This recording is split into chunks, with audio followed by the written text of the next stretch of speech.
Então vamos lá? Bom, tenho recebido algumas mensagens de clientes e alunos e inscritos aqui do canal preocupados com o Brasil, com esses vazamentos, né, do Vorcaro aqui, que parece que cada vez que mexe, esse negócio fica ainda pior. Eu vou falar um pouco sobre esse caso e vou falar sobre os possíveis impactos que a gente pode ter no nosso mercado de modo geral, né? Até na renda fixa aqui a gente teve impactos significativos.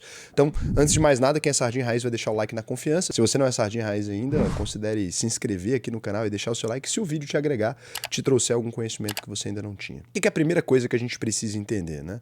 Os bancos, eles são instituições que conseguem gerar dinheiro de algumas formas. Eles precisam ter uma garantia aqui na hora de efetuar um empréstimo e quando você efetua um empréstimo, né, utilizando como garantia, você meio que duplica esse dinheiro. É assim, eu tenho aqui um iPhone que vale 10 mil reais, no caso dos bancos, então ele pode emprestar esses 10 mil reais, né, utilizando essa garantia como ele está aqui, ele coloca em dinheiro. Mas o iPhone ele não sai daqui, ele continua aqui comigo e eu uso essas garantias para me alavancar. E é por isso que os bancos, muitas vezes, eles compram outras empresas, eles têm fatias de diversos negócios. O que o Vorcaro fez na prática foi usar como garantia empresas que não valiam aquilo que ele dizia que valia, né? Então ele pegava ali, comprava umas ações de uma empresa horrível, aí ele ia lá e inflava aquele ativo. Então ele comprou as ações por 10 reais, alguém efetuava a compra dessas ações a 19 reais ali, de uma parte dessas ações, e assim você consegue precificar as ações que estavam a 10 a 19. Você criou dinheiro, né? E aí você consegue emprestar mais, usar como garantia para emitir os CDBs podres ali de 130%, 140% do CDI. Então o problema do Vorcaro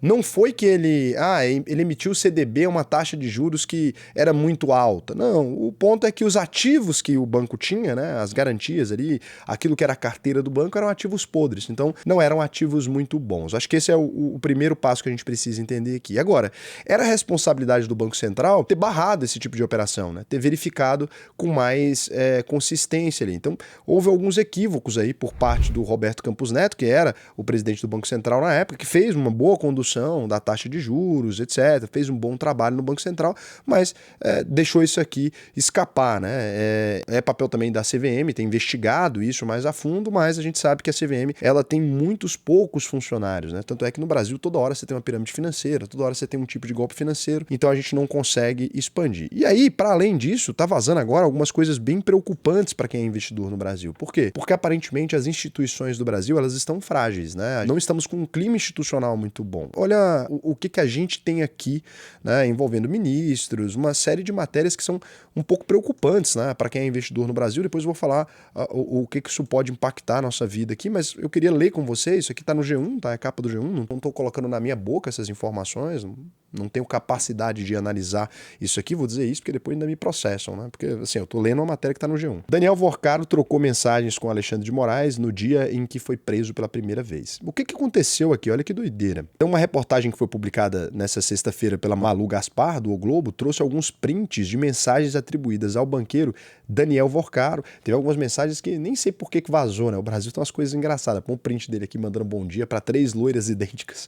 Ele mandando um bom dia bonitinho. O cara tinha 3 mulheres e tocava um terror desse. E você aí inventando desculpa para não falar com a sua esposa, né? Às vezes fala, não, amor, eu tô cansado. Daniel Vorcaro tocando o maior escândalo de corrupção da história recente, talvez o maior da República, e ao mesmo tempo dava moral para 3 mulheres aqui, conseguia manter, colocou elas numa lista de transmissão, um gênio, né? Colocou elas numa lista de transmissão, mandava mensagem para todo mundo por igual, organizava orgia. O cara, eu queria ter as 24 horas do Daniel Vorcaro. Eu sinceramente tinha que dar um curso, né? Quando ele sair da cadeia, a gente importou criminoso, né? A gente gosta do Jordan Belfort, põe ele para dar palestra aqui, tem gente que contrata o Jordan Belfort, né? O Lobo de Wall Street é um criminoso reconhecido e contratado, o pessoal faz evento com ele aí, poderia usar o Daniel Vorcaro, né? Nosso Lobo da Faria Lima aqui, né? Só falta o filme dele agora. Pois é, muito melhor. Orgia, poder público, tudo quanto é coisa. Daniel Vorcaro, rainha. Jordan Belfort, nadinha. Então é isso aí que a gente tem. Tô brincando, né? Mas alguém tem que rir disso aqui. O Daniel Vorcaro enviou mensagens ao ministro do Supremo Tribunal Federal, cara, pro Alexandre de Moraes, no dia 17 de novembro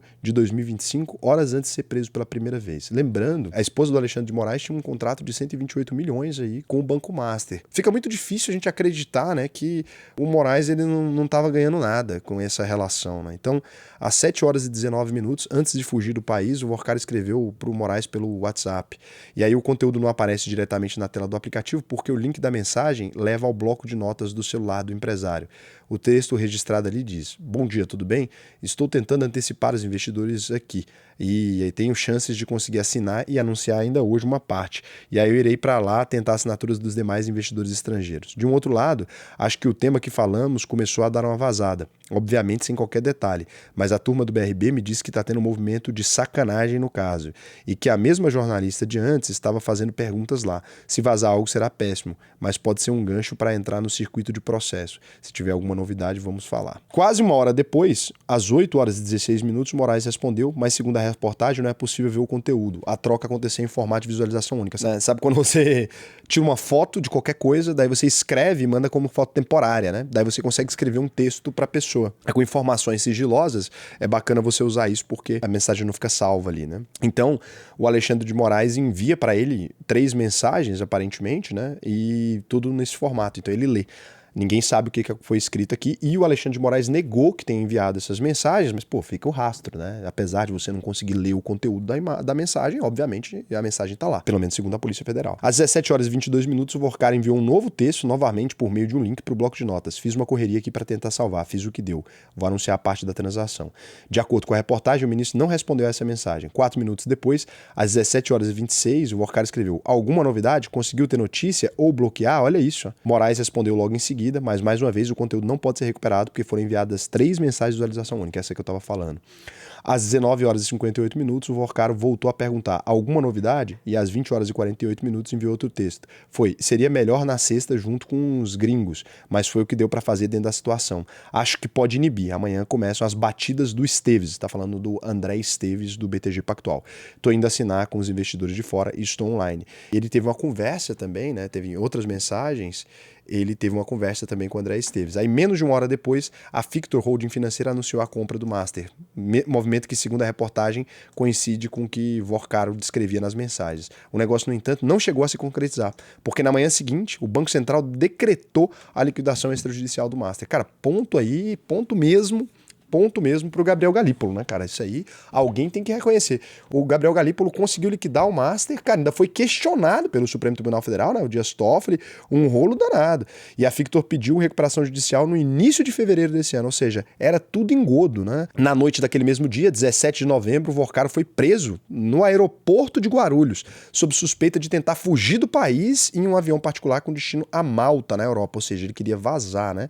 Suposto encontro. O nome do ministro Alexandre de Moraes também aparece em mensagens trocadas pelo dono do Master com a namorada, a blogueira Marta Graef. Isso aqui, muita gente tá dando risada das mensagens que vazaram da Marta Graef e dele conversando, porque, cara, mensagem pessoal, né? Não sei nem por que isso vazou especificamente, mas tem mensagem que ele chama ela de pelelecuda, sei lá o quê. Cara, o Brasil é muito foda, pelo amor de Deus. Olha o que eu tô tendo que falar pra falar de investimento, né? Mas... E daí ela fala quantas chupadas e tal, põe as mensagens aí que eu não vou ficar lendo isso não, mas para quem se interessa, né? Mas eu acho que na prática ele fez isso para se proteger, porque se de alguma forma ele fosse preso ou alguma coisa, ele deixou ela sabendo de absolutamente tudo. Cara, o cara mantinha praticamente um diário com a namorada dele de cada ação que ele fazia. Ok, você pode julgar que ele não é muito inteligente, mas nesse aspecto era uma proteção de vida para ele também, né? Porque com ela sabendo absolutamente tudo, com quem ele tava, o que ele estava fazendo, com tudo isso, essa mulher tem todas essas informações na mão dela. Então isso aqui ele acabou se protegendo utilizando uma mulher aqui. Isso é muito comum na máfia, tá? A mensagem está em material obtido pela Polícia Federal depois da quebra do sigilo telemático do banqueiro e enviado à CPMI do INSS. Na conversa, o Vorkar diz a então companheira que está indo se encontrar com Alexandre de Moraes em Campos.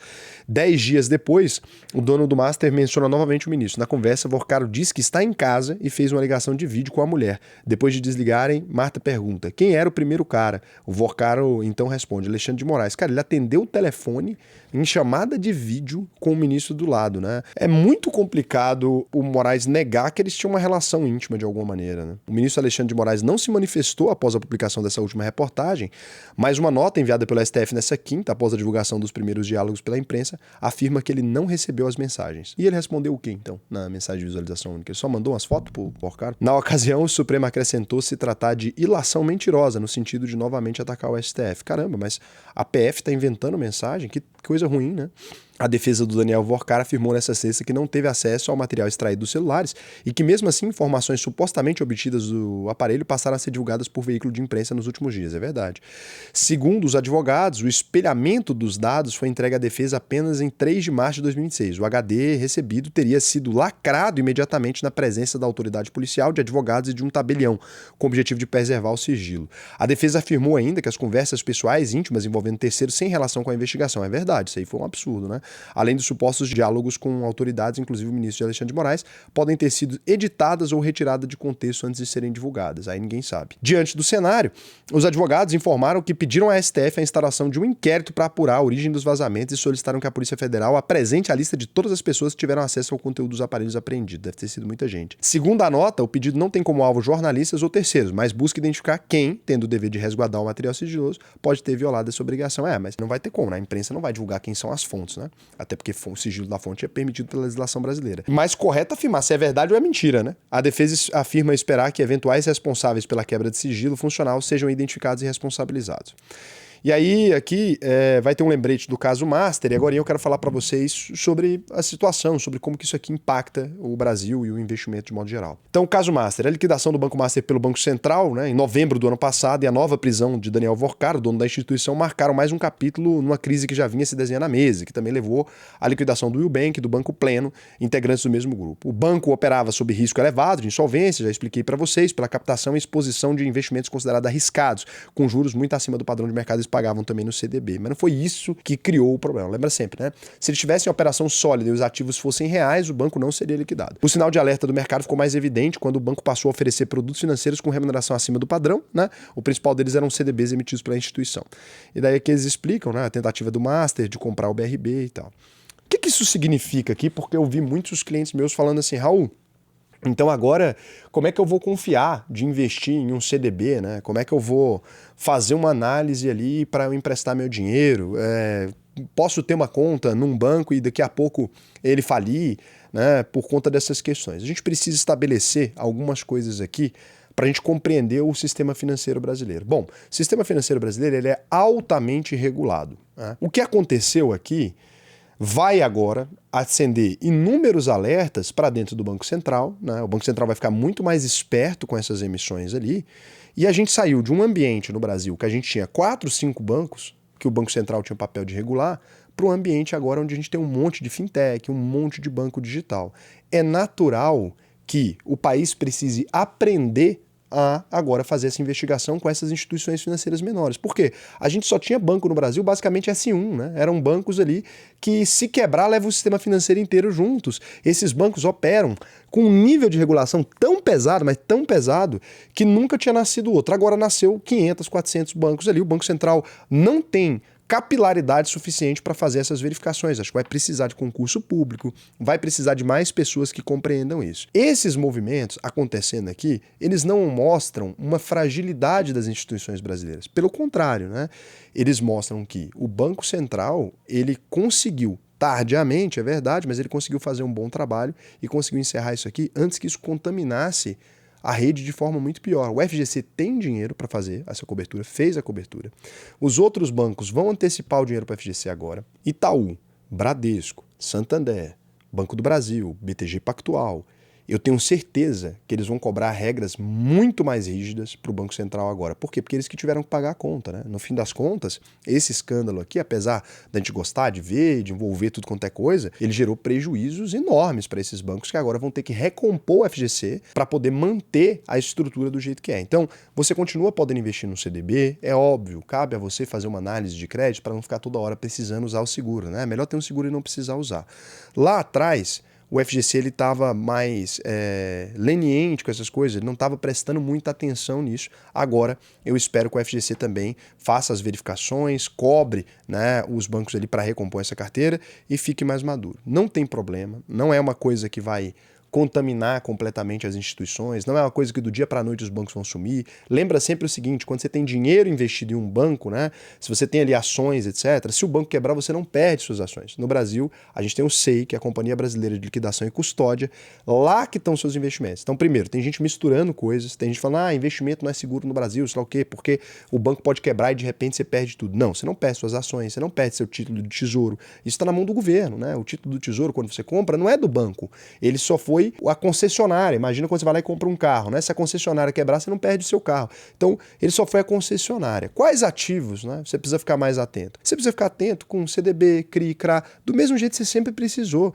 Então, isso aqui sempre foi assim. O FGC cobriu tudo e ele expõe algumas coisas. Agora, o que é ruim, de fato, nessa história aqui? O ruim mesmo, gente, é que hoje a gente está aí com uma queda, inclusive, de 0,19 na Bolsa, né? E que eu acho que quando essa investigação for puxando, ela pode se acentuar. O que não é bacana é a gente perceber que as instituições brasileiras, elas estavam sendo manipuladas por um cara chucro desse, né? Porque assim, não é como se o Vorkara fosse um grande gênio do crime, o cara meio bobo até, né? Um surubeiro conseguiu acesso a ministros da STF, foi divulgada, né? Uma lista de parlamentares que mantinham contato com esse cara. Ou seja, o poder público brasileiro, ele se envergonha mais uma vez, né? Ele mostra aqui pra gente que com dinheiro no Brasil, as leis, elas são voláteis e isso. Eu acho que o Brasil precisa abrir um processo de investigação sério. Eu não sei por que a gente não está com um processo muito mais sério de investigação e punição disso.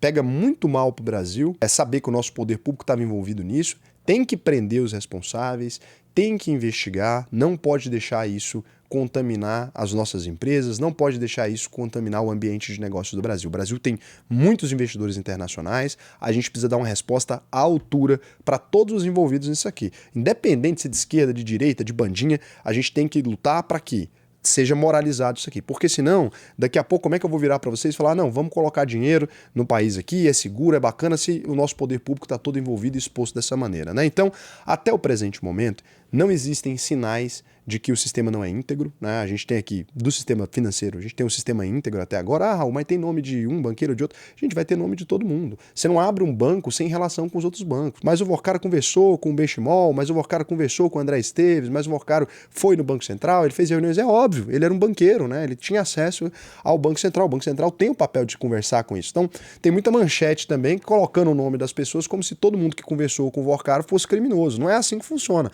Você pode ter feito reuniões diversas com o Vorkara ali sem ter cometido nenhum tipo de crime. Tem que averiguar o que foge do padrão, né, institucional, o que está fora daquilo que era esperado dessas relações.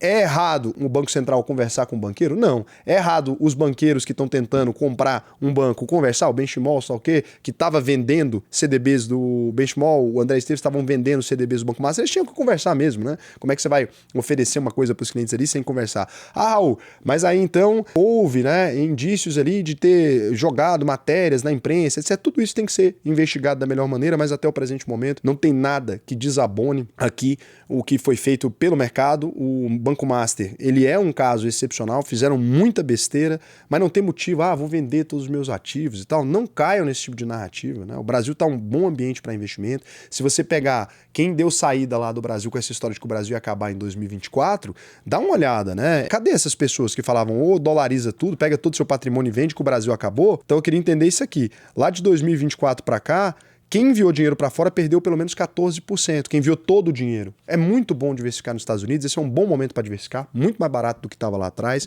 Diversifique, compre ações americanas, compre ETFs, mas não caia nessa narrativa. Não caia nessa narrativa de é o fim do Brasil ou sei lá o quê. Toda vez que alguém divulga esse tipo de coisa aqui, o interesse maior é sempre em comprar. Lembre-se, o mercado é sujo. De 2024 para cá, venderam para você o fim do Brasil. E olha o que aconteceu, né? Não só em dólar aí, como você viu aí, o que aconteceu, mas olha só, é a data exata, pode prestar atenção. A data exata do fim do Brasil é a data de crescimento. O Brasil, a Bolsa de Valores brasileira, o índice Bovespa, que é uma merda, subiu nesse período 47,33%. Se você colocar em dólar, fica ainda pior, né? Vamos lá? Então olha lá, o fim do Brasil como é que ficou, E agora, cadê essas pessoas te dizendo qualquer coisa? Então tá aqui, aqui é o fim do Brasil, né? Dólar em 6, olha como é que tá. 60,28% de crescimento desde aquela data. Então lembre-se sempre, Raul, todo mundo falando que o Brasil acabou. Pois é, a BlackRock movimentando 2,1 trilhões de dólares, né, tirando dos Estados Unidos e colocando em outros mercados. Boa parte desses recursos, inclusive uma parte significativa, veio aqui para o Brasil, foi para México, foram para mercados emergentes, porque nesse cenário, onde lá fica perigoso, onde tem tensionamento, os países produtores de commodity, cara, a gente produz carne, a gente produz soja, a gente produz milho, a gente produz álcool, a gente produz gasolina, diesel, né? Com a Petrobras aqui, minério de ferro, tem terras raras, estamos num ciclo de crescimento virtuoso. Muito cuidado mesmo com falsas narrativas, com essas histórias que acabam aí por construir uma mentira. Então, nesse momento, inclusive, no ano passado, a UVP, né, a gente tem aqui a consultoria top 1 do ranking do BTG Pactual, inclusive do banco do André Esteves, que está aí na confusão falando que foi ele que derrubou o Vorcaro, né? Isso aqui eu tinha que falar, né? Que senão vocês vão achar que eu sou amigo do Esteves e não falei por isso, né? O Esteves é acusado de ter sido ele que derrubou o Massa. Ainda bem, né? Alguém tinha que parar essa porra. A gente que é a consultoria top 1 do banco, o que a gente fez? Eu fiz um relatório postando lá para os meus alunos, ou seja, para todos os alunos da UVP, esse relatório aqui, ó, com as 10 ações que a nossa consultoria mais colocou na carteira dos clientes no ano passado. Ou seja, quando todo mundo estava mandando sair do Brasil, a gente estava comprando o Brasil e eu liberei esse relatório aqui para todo mundo que vira aluno. Se você é aluno da UVP, já foi aluno, pode entrar lá, tá todo mundo aí. Todas as turmas anteriores receberam o acesso, pode clicar e você pode baixar isso aí gratuitamente para todos os alunos. Se você não é aluno ainda, o que eu vou te recomendar? Sinceramente, nesse momento, né, muito medo, muita gente falando besteira, a UVP é uma escola com mais de 6 anos aqui no mercado, pode clicar no botão Faça sua análise de perfil. A gente tem diversificação no Brasil e no mundo inteiro por meio da nossa plataforma. É Brasil, é China, é Estados Unidos, todo tipo de lugar. A gente ajuda a montar uma carteira. Se você quiser dar saída fiscal do Brasil, a gente resolve também. Mas antes de entrar na UVP, você precisa preencher esse questionáriozinho aqui. Eu sei que é chato, né? Fala assim, Raul, todo lugar que eu vou aqui, eu entro a hora que eu quiser, eu clico no botão, eu compro o curso de sei lá o que, fulano. Por que na UVP tem esse processo chato? Eu tenho que vir aqui, falar da minha vida, falar dos meus números, etc. Eu acho que a UVP, ela funciona na seguinte perspectiva. Uma escola de investimento, ela é para todo mundo? Não, né? O cara que ganha um salário mínimo tal vai se beneficiar disso aqui? Não. Então, a gente faz uma análise, entende seu momento de vida. Se fizer sentido para você, a gente vai falar, pô, beleza, vem para cá que a gente vai te ensinar. E se não fizer sentido, Raul, não tenho patrimônio, não tenho nada, não tô conseguindo construir, tô querendo ficar rico da noite pro dia, dependendo do que você preencher aqui, o que a gente vai te falar é, ó, meu querido, muito obrigado, não vale a pena. Por quê? Porque se você entrou na UVP, assistiu todas as aulas, cada módulo da UVP libera um certificado, assistiu todas as aulas, preencheu, questionar, fez prova, passou, né, conseguiu desenvolver, aprendeu tudo. Chegou no final, você me disser que arrependeu? Raul, nossa, não funcionou para mim, cara. Você me falou que ia mudar minha vida aqui, que eu ia aprender a investir, não funcionou. Eu vou querer meu dinheiro de volta. A gente te devolve sem o menor problema, né? O que é mais importante para mim é a reputação da empresa. Então, você viu aí tanto que reputação custa caro, né? A gente quer criar uma instituição financeira, estamos nesse processo, né? A UVP hoje já tem plataforma de investimento, já envia dinheiro para fora, mas a gente quer um dia ser um banco, né? A gente quer bancarizar, a gente quer desenvolver uma coisa. E é por isso que eu trabalho desse modelo ético. Imagina, né? Quando chegar lá na frente eu poder dizer, não, a gente nunca teve um problema, nunca tivemos um processo de um cliente, nunca teve alguém que disse aqui que a gente fez algum mal feito. É isso que eu quero. Acredito muito nisso, é por isso que a UVP mantém esse compromisso e é por isso que a gente é mais chato que os outros, né? Tudo que é fácil demais, gente, desconfie, né? Ah, não, eu clico num botão aqui e compro o curso do fulano. Beleza, mas o fulano, ele tem um compromisso da UVP? O fulano, ele vai conseguir cuidar de você da mesma forma que a gente cuida aqui? Acredito que não. Então, é isso que importa, né? É chato, mas é nosso processo. Deixa eu verificar aqui sobre os comentários de vocês. O Brendo Souza falou, Raul, o que você acha de mercados preditivos? Vai ter vídeo sobre? Olha, eu vou falar para vocês assim, hoje em dia, né, lá fora, essas plataformas, Polymarket, Kaushi e tal, o chamado de mercado preditivo é você casar dinheiro na hipótese, o Donald Trump vai ser eleito, você vai lá e casa um dinheiro, o Lula vai ser eleito, você vai lá e casa um dinheiro. Aí estão chamando isso de mercados preditivos, né? Eu chamo isso de aposta, gente. Eu vou sair apostando em cenários prováveis. Ah, não, Raul, mas a gente pode pegar esses dados das apostas, a gente pode entender o sentimento de mercado, né? Porque quando envolve dinheiro, as pessoas costumam ser mais honestas do que são. Então, é mais confiável que pesquisa, acertou mais que as pesquisas eleitorais e tal, porque as pessoas casaram dinheiro. Eu acho que dá pra gente usar, sim, acho que dá pra gente considerar esses dados. Eu só não gosto de incentivar vocês a ir lá e acreditar que vão ganhar dinheiro com esse tipo de coisa. Isso aí, cara, sinceramente, eu acho uma grande idiotice, mas se vocês quiserem, eu posso fazer vídeo a respeito, né, explicando como funciona e tal. E vai ter, tá? Na plataforma da UVP vai ter isso aí. Agora, porque é dinheiro, né? Tem bobo querendo, tem que vender, não tem jeito, tá? Isso aí eu falo bem a verdade pra vocês. Leandro Freire. Fala, Raul, ótimo vídeo. Sobre o vídeo dos 40 anos, eu tenho 43 e minha carteira é 80% ações e 20% renda fixa. Isso lá no vídeo que eu fiz para 40 anos. Pretendo inverter gradualmente quando estiver perto de me aposentar. O que você acha? Cara, não gosto de uma carteira para um senhor de 40 anos, né? Eu tô chegando, né?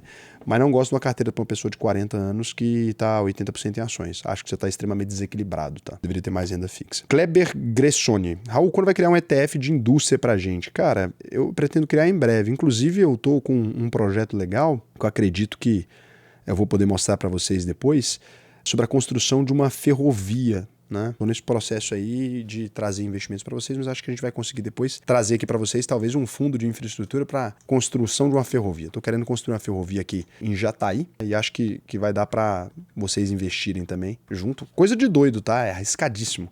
Mas quem quiser saber mais, depois aí eu vou trazer primeiro para os alunos da UVP, obviamente, né, como tudo que a gente faz, todo tipo de investimento, etc. Eu foco nos alunos, mas se sobrar alguma coisa eu trago aqui para o YouTube. Tem diversas ofertas especiais só para os alunos mesmo, que é meu foco. Ah, mas por que não oferece para a galera do canal? Pô, se você tem dinheiro para entrar na UVP, você já deveria estar na UVP. Aí você teria dinheiro para investir. Se você tem dinheiro para investir na UVP e não quer investir na UVP por birra, eu também vou ter birra e não te mostro os investimentos também. Então, beijo.